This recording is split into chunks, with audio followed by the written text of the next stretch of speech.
Hi everybody, I'm Tommy Scoville and this is the Tommy Scoville Show. Good morning.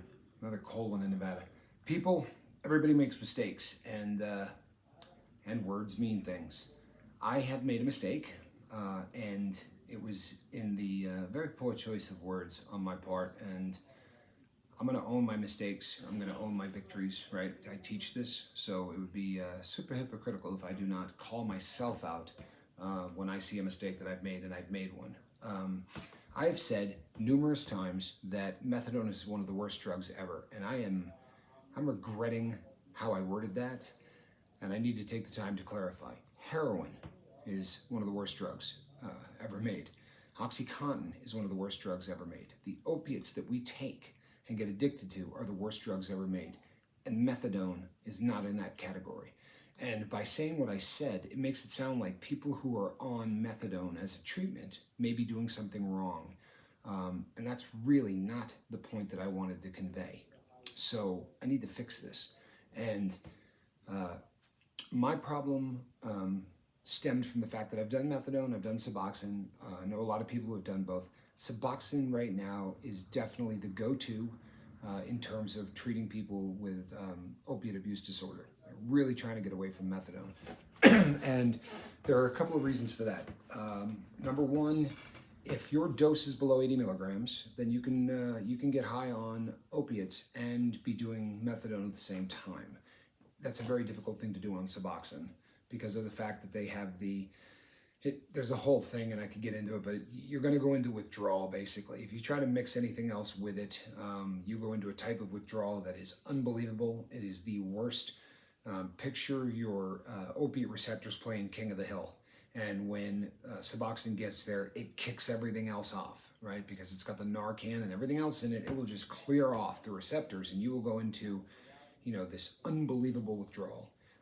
And when you do, it's sort of the end of the world. It does not play well with others, and that's made it great for treating people with opiate abuse disorder.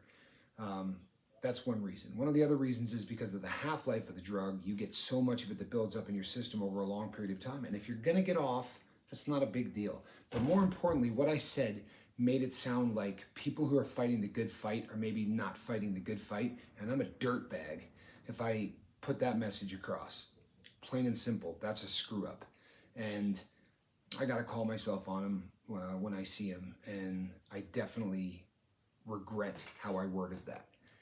I'm not a fan of methadone. I'm not. I think that Suboxone is a better bet. However, if you're on methadone and you got off of heroin with methadone, dead serious, you're sober. And don't let whatever I misspoke earlier give you the wrong impression. You are sober. If you are using methadone as a way to not do heroin, you're sober.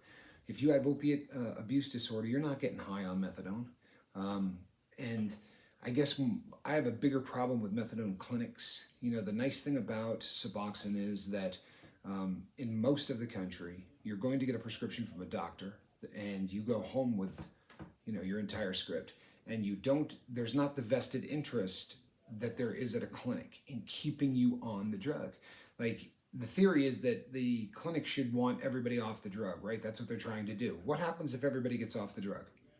The clinic goes out of business. Right? So kind of the way it's been set up, there's a vested interest in keeping you on it at some level. And I have a problem with clinics. I don't have a problem with the people who are getting treated. If you are getting treated with methadone, accept my apology for being a jackwagon, because the way I worded that was awful. And there are people all over the United States whose lives were saved by methadone, and I did not do one of them justice with how I worded what I said. And honestly, I regret it. So I want to take the time to say that. So my sincere apologies, and hopefully if I offended anyone, you'll accept that apology. Now that that's cleared up, there's a couple of other things that I wanted to go over. On another channel on the internet, on YouTube, I do something called Tommy's Picks. And I highlight comments. The dream of this channel was for me to be a curator of sorts. And I'm bringing together all of these people who are in different phases of recovery. And there are tons of people listening to me who have had longer periods of recovery than I have. There are people who have less. There are people who have the same. And there are people who have incredible insights. And these people leave comments. The comment section here is just as much a part of this show as I am, and in some cases more so. And I know it's working because people will say, oh, I read every one of those comments. I thought this might happen. I really did. In fact, I was counting on it. I just didn't think it would happen in 2021. I thought if I stuck around long enough, that this was eventually going to happen. And I thank the Lord that it is, right? This is the dream. I could not be any happier. And unfortunately, right now, we're trying to get Johnny Scoville out of Nevada, and there's a problem with Southwest Airlines. So my phone is being used, his phone is being used, Mama Scoville's phone is being used, because I had some comments that were highlighted that I wanted to take the time to give credit to the people who said these things, because there has been some wisdom imparted that is just absolutely astounding. What I'm going to do is I'm going to give the comment, and I will highlight the people that said it at a later date. There's one I remember, and it's a woman, I believe, goes by F.I., so I assume that's Fee. She's an Australian, but she was talking about 12-step programs. And she said the problem she has with 12-step programs is that the program itself becomes the person's identity. And when the program becomes your identity, if by some chance you relapse, then your entire identity is now damaged or destroyed. That may be the most astute thing I've ever heard anyone say about a 12-step program. I have been trying to articulate this, and I would say, you're almost swapping one addiction for another, because instead of, being that guy that says, boy, I need a fix, you're that guy that says, boy, I need a meeting. And I feel like I was almost trying to articulate. I've never been able to I never said it as well as she did in any way. That is the best description in terms of dangers of what the 12-step program becomes to so many people, and my hat is off to you. In case people weren't reading all those, I really wanted that highlighted. Much like methadone, if 12-step programs are working for people, God bless them, and I have said 1,000 times that without the two gentlemen that started AA, none of this is happening, because this would still be considered untreatable. So it has its place, but it's got some flaws. I think it's a last century approach, but I will give a tip of the hat to the people that built that, and to everyone who uses it as a way to get sober. I think that's fantastic. It's just not my way. And there's a lot of people in this country who just feel the same way, and there needs to be another approach. And I think social media very well might be that approach. This is a never-ending meeting, and the people in the comment section are proving that. There was another comment that is absolutely phenomenal, almost made the hair on the back of my neck stand up. This was a gentleman who was commenting on the video that I did where I talked about how there's just too much hate in this entire process. And, you hate the dope, and the next thing you know, you hate the addict, and it just becomes, the militant sober person. And he said, as a way of illustrating this is just genius. He said, you look at a dictatorship, and you hate the dictator, and you hate the policies, and you hate what he does, but you don't hate the people who are being ruled by that dictator. And in the exact same way, drugs take over the organism that is that human being, and in that process, that drug rules that person just like a dictator would. How unbelievable is that as a way to put that out? So while we all want to hate the dictator, nobody wants to hate nobody wants to hate the person. Nobody wants to hate the addict. And that's so important here, people. It's what the boat is. I didn't, call this a boat. Actually, I didn't call it a boat, period. Someone else did. But as soon as they did, I thought, we're all in this same boat. It's such a great way to describe what it is we have here. We really are all in the same boat, and we're all going in the same direction, and everybody wants the same thing. But as we get sober, let's hate the dictator. Let's not hate the people that the dictator is ruling. Let's hate the drug and not hate the person. And what a great way to put it. I was honestly just so impressed by that. And then just quickly, because I'm going to make this a short video, there's another one coming tonight, but people, don't let your family get you down. I don't mean your chosen family. I mean your birth family. I'm doing a pretty good thing here. I think it's universally agreed upon, especially here at the boat, that what I'm doing is pretty cool, right? We have put together something here that is awesome, and it resonates with everybody here. And I put my whole past out there.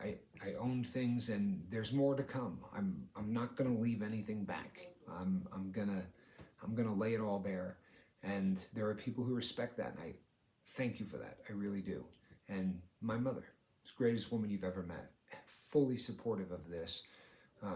But please don't let your uncles, find out. I don't want them knowing about the channel. And I'm not bad-mouthing her people, and I don't want anyone in the comment section to either. She comes from a different generation, and if I live to 100 and she's still here, I'm still her baby boy. And in her mind, she somehow failed. And that's not, I used to believe that that's just an ingrained thing in all parents. And I'm not sure that that's the case. I think that there's a level of that. There's something along the way that makes people go, what did I do wrong?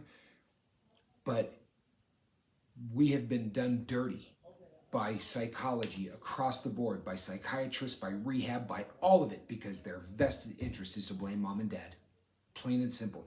Their vested interest is to create a straw man and put all of your sins on that straw man so that you don't feel any guilt, and that guilt won't send you back, right? In the process of doing that, they don't give a rat's, they don't care what that does to the straw man. They don't care that for generation after generation after generation, there are parents who literally are blaming themselves for things that they had nothing to do with. Now, if you're listening to the sound of my voice and you were an abused child, obviously I'm not talking to you. There are definitely times where, what happened in your home is probably the reason you're doing dope.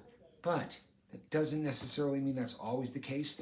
And more often than not, even if things were tough, we still made a choice to do drugs, and you still have to own that. But don't let them bum you out. If you say, hey, I'm sober and I found this channel and we're celebrating it, and they go, oh, you're telling them? You're sharing this stuff? Don't let that bum you out, please. It's not their fault. It really isn't. And we can't judge them for that, because, like I said, man, that the whole rehab community and psychiatrists and psychologists for generations have been feeding us this horse crap. And you got to understand where they're coming from. Where did I go wrong, right? So don't let them get you down. If you're celebrating a victory and the people that really should be happy for you are doing the, oh man, I can't believe you're telling people this, come on over here. Come on back to the boat. And we'll all give you a hug and a high five, and we'll celebrate your victories with you, because we've been there, we get it, we understand it, right? So let's not blame our families, but in the same token, let's not let them get us down or steal the joy of the victory. All right? Come here for that joy. And people, let's see if I can do that right this time, okay? How about over here? Is that side? Well, one of these, you're going to have the opportunity to subscribe. And if you like what we're doing, please hit the subscribe button and get on the boat. We're all in this boat together. We're all pulling for the same thing, and that's a beautiful thing. And having someone to help you celebrate your victories and sort of take the sting off of you owning your past, it's a great place to be. On this side, there's going to be other videos. I would say check them all out, right? They're not all perfect, but you might get that one nugget that you really need in order to stay sober. People, I'm not anonymous, right? I'm not Tommy. I'm Tommy Scoville, and this is the Tommy Scoville Show, and we're going to be here, folks. Have a great day, and remember this. If you're listening to this and you're high, when you decide to get sober, we're going to be here waiting for you to love you. I promise. And if you're continuing to get high, we're going to be here loving you. It's not going to change. All right? Have a great day, people. Talk to you tonight.